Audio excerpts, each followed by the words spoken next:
Hello and welcome to our next lesson. Today we're going to cover the tattoo machine and how it's changed throughout the years. I don't know why this is overlaying here. Okay, so we're going to go back to 1769 BC. Up above you're going to see an example of the Maori chisel. From a chisel cutting deep grooves into the skin with a carved chisel made from an albatross bone. After the skin is cut, the ink is rubbed into the wound, and that is what creates the tattoo and keeps and holds it into that skin. 1600 BC, we have the ancient tie needle kit. You can see an example of it over to the right here. But tie needles were created in Thailand from sharpening a bamboo, which you can see an example of that right here. You'd sharpen that bamboo to a point, and that way you could make little intricate designs and detailed tattoos. Bamboo tattoos are also known as sakyont.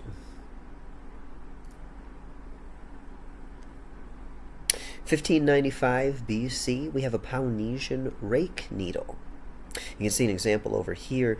The artist needs assistance as they hammer in these rakes, okay, into the skin. They usually have one or two people stretching that skin for them, okay. The Polynesian rake needle holds the ink, and then the hammer is used to puncture the ink into the skin. Polynesian tattoos were and are given out as a rite of passage. For great wealth or status, the more heavily tattooed you are, the more authority and respect you have from the community.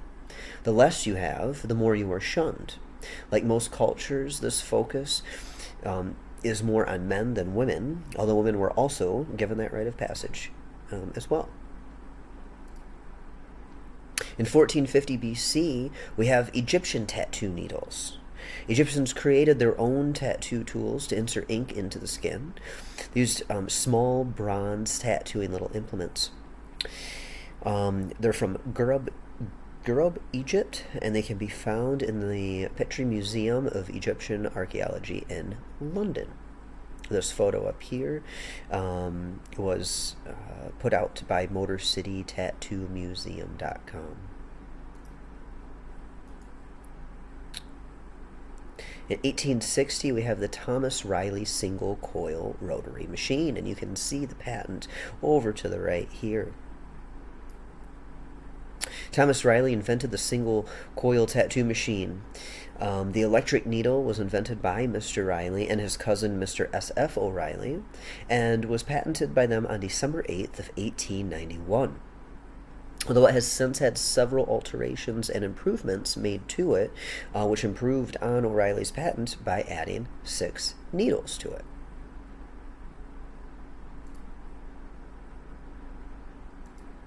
In 1875, Thomas Edison came out with an electric pen.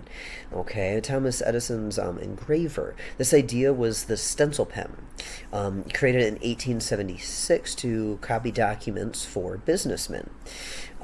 He developed it, though, in 1875. It was patented that following year, and at 50 punctures per second, Edison's pen was meant to create a stencil that would allow multiple copies to be made by making a pass over a stencil with an inked roller, thereby transferring the text to a sheet of paper below it.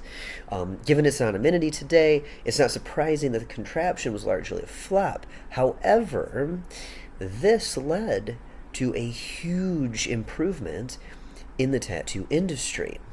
Little did he know at that time. Okay, so we hop over to 1891, and we have the first electric tattoo machine. So Samuel O'Reilly added a tube system to hold the ink. You may know this of this as either a grip or a tattoo cartridge, but that's the little area, okay, that holds the ink as your artist is tattooing you, or as you are tattooing someone. this was the first bit of rotary technology, and it started the journey of the tattoo machine. So Samuel Riley had taken the idea from James Edison's electric pen and just changed a few bits of it here and there to develop that idea into a tattoo machine. And you can see the very first diagram and the first machine over there to the right. In 1904, we come out with Charles Wagner's two-coil machine, and you can see that example over to the left here. He created the two-coil tattoo machine to use with influence from, again, James Edison. So although that original, design for that pen, was a flop, it really paved the way for tattoo artists, especially today. When you go to 1910, you see Charles Wagner in his coil machine. Charles Wagner invented the New York, and it's just a form of a coil machine. In 1940 to 1950, Bill Moore came out with his version of a coil machine. And now you're probably, if you've been in the tattoo industry for a while, this is probably looking very familiar to you, okay? He made this in the 1940s in Chicago. And by 1978, Manfred Kohr's rotary tattoo machine came out. This may also look familiar to you if you've been in the industry for a bit, okay? But this was the first version of the full rotary machine. And then you hop all the way to 2015, okay, and you have the rotary electric tattoo machine. A lot of you, again, if you've been in the industry for really kind of any length of time, you should have seen the Neo-Tat. This was a huge one.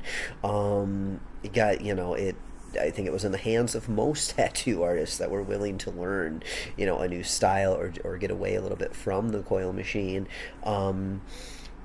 And following that Neo-Tat, the Vivace came out. That was my first big, rotary machine for portrait work and soft things and finer lines and stuff like that. Okay. So that was the first one that was automatic, on its own. Okay. You didn't have to mess around with the coils. You have to make sure everything was tight enough. Fine tuning those coil machines, that could take a lot of time. When I first started in the industry, that was the only choice that you had, and you really needed to know your machine. Now, in today's world, I really, there's pros and cons to it. The advancements in it and stuff. There are definitely huge pros. The cons are that a lot of, newer tattoo artists aren't being taught what makes a tattoo machine. What do each of those components from that coil machine do, and why fine tune it, when you can just buy this machine that's already set, okay? And I get that and all, but if you're doing tattoos as your career, you should understand in and out how that coil machine works and be able to put one completely together, to build one, to take it apart, to troubleshoot it, to know, all different kinds of things, okay? It's important. You go further into the future and you get into the pen machines, okay? This right here was the very first pen machine that I ever got. It uses NASA satellite technology. And, it's a fat Sharpie size, lightweight unit, okay? Now today, I really like FK irons. I love FK irons Zion for soft shading. I love it for color packing. I love it for fine lines, my little single needle pieces, things like that. It can get a very delicate touch. It works great for cosmetic tattooing. But when I start getting into really big, bold pieces, I like my Bishop pen machine. because it really packs a punch, and it's got that 5 millimeter stroke to really get your hard lines in there and to, you know, really pack in that thicker line work. Okay, so I really like the combination of the two. I use my bishop a lot for anything that is above a 3 tight, and my Zion for pretty much everything else. Okay.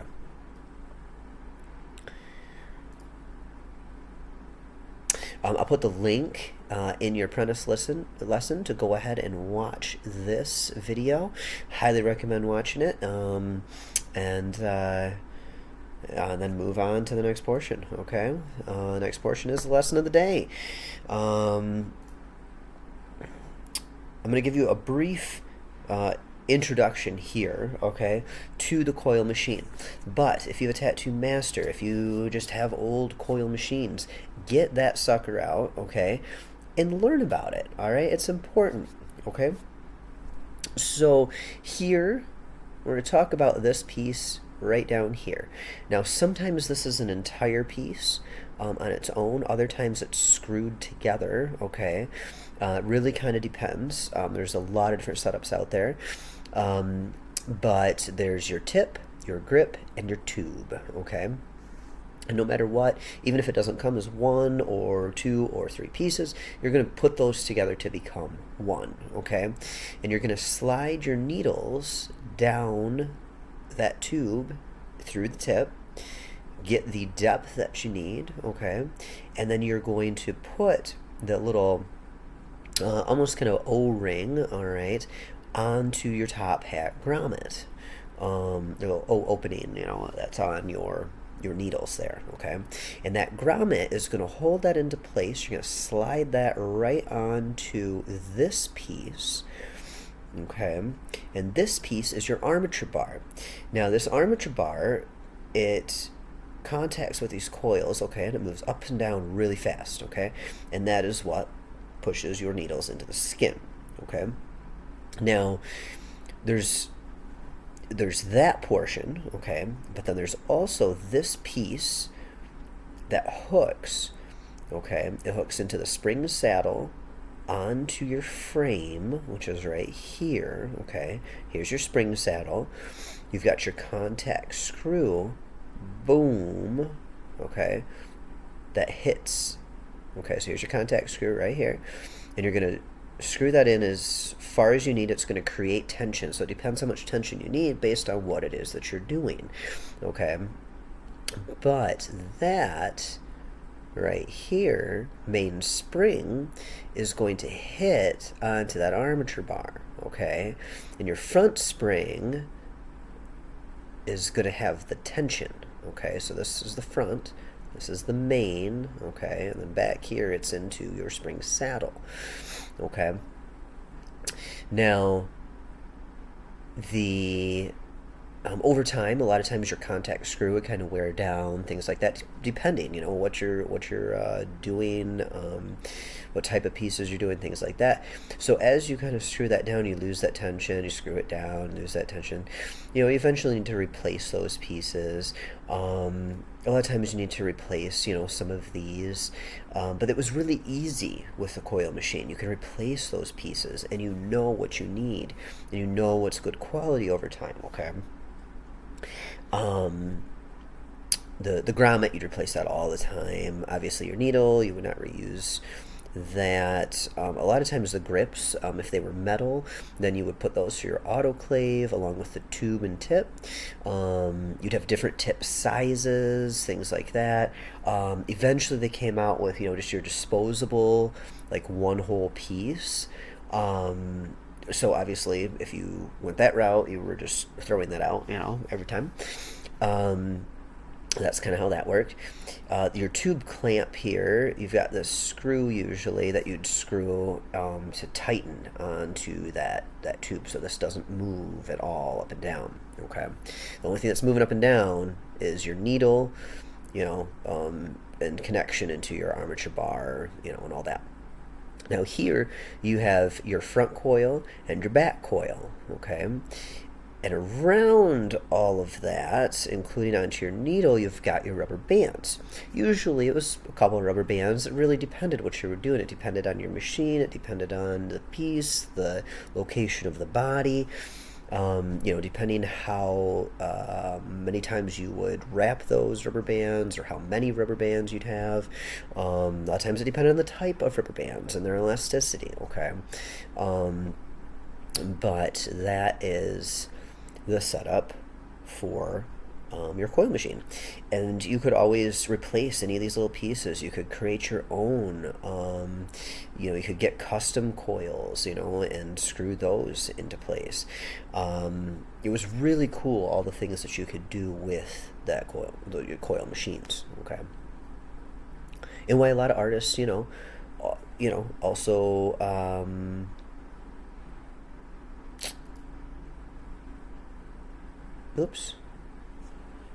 why they switch back to the coils so often. Sorry, that was an old lesson. There's a new right here. There we go. So the assignment for today, okay, aside from being hands-on and really getting to know a coil machine and understanding those components and how they work, I want you to create a printout and or PowerPoint of the progression of machines over time. Display this in your apprentice book. Teach your clients, teach other artists in the shop about this, what you learn. This is fascinating information, and it's really cool to see how far it's come. A lot of people don't understand or even have the respect for that. If this is your career, you should absolutely understand that, okay, and respect that.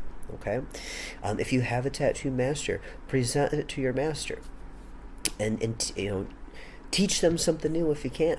Okay, I want you to title each machine with the name of the machine, 1 to 3 diagrams of each, the culture in which it came from, who the creator was, and 1 positive and negative point of each of those machines. Last part of the assignment is, what's your favorite machine and why? And that's it, my friends. Until next time, I will see you later.